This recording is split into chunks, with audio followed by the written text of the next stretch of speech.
Oluvannyuma lw'okukuba ebirayiro okuddamu okukulembera eggwanga ekisanja ekyomusanvu, Pulezidenti Yoweri Kaguta Museveni ayogeddeko eri eggwanga.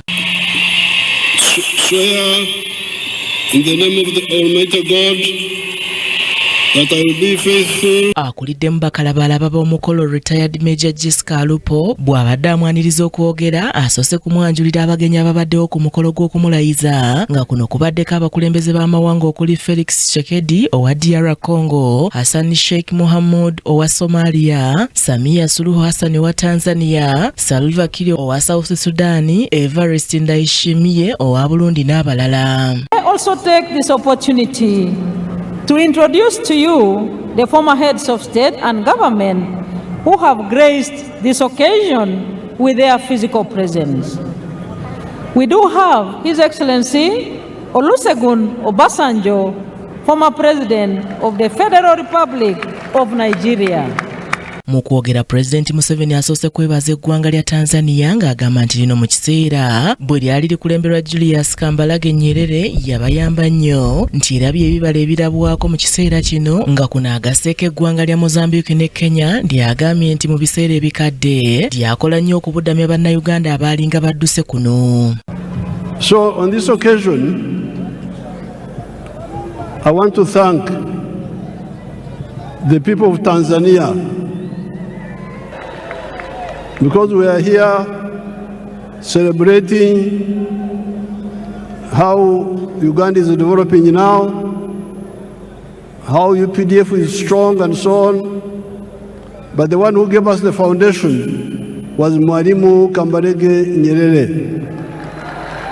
Yeebazizza bannayuganda olw'obwesige bwe baddamu okumussaamu mu kulonda okuwedde ng'era yeebazizza n'ebibiina by'obufuzi eby'enjawulo ebyetaba mu kulonda kuno mu ngeri y'emirembe kyokka n'avumirira ebimu ku bibiina okuli NUP n'abantu abatono baagamba okubeera mu FDC abeenyigira mu bikolwa byagamba eby'obuvuyo. Abannayuganda mwebale kuwagira NRM. I also congratulate the other parties such as the DP, the UPC, etc., that participated in the elections without using violence, and like the party of NUP and some few elements of FDC that were using violence. Museveni ategeezezza nti ekisanja kino si kyakwebaka bw'atyo ng'asabye abantu okuzuukuka beenyigire buli omu mu bintu ebikola obugagga. This Kisanja Excellencies is our term for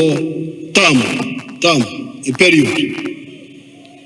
This Kisanja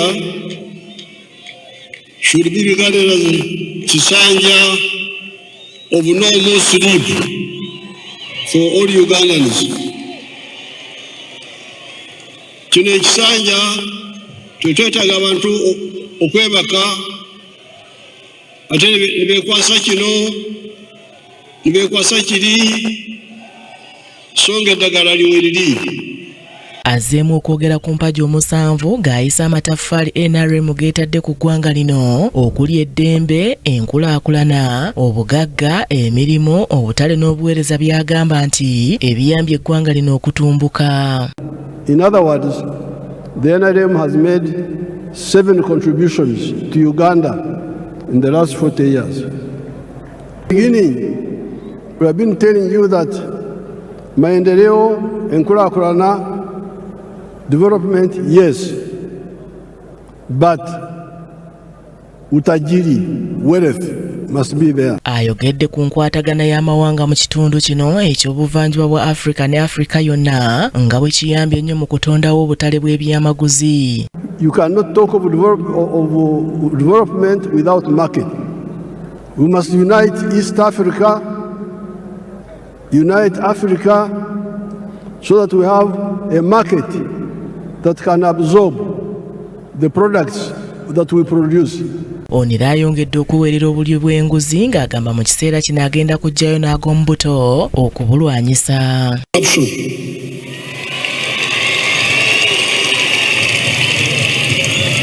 You heard the prayers of the bishop.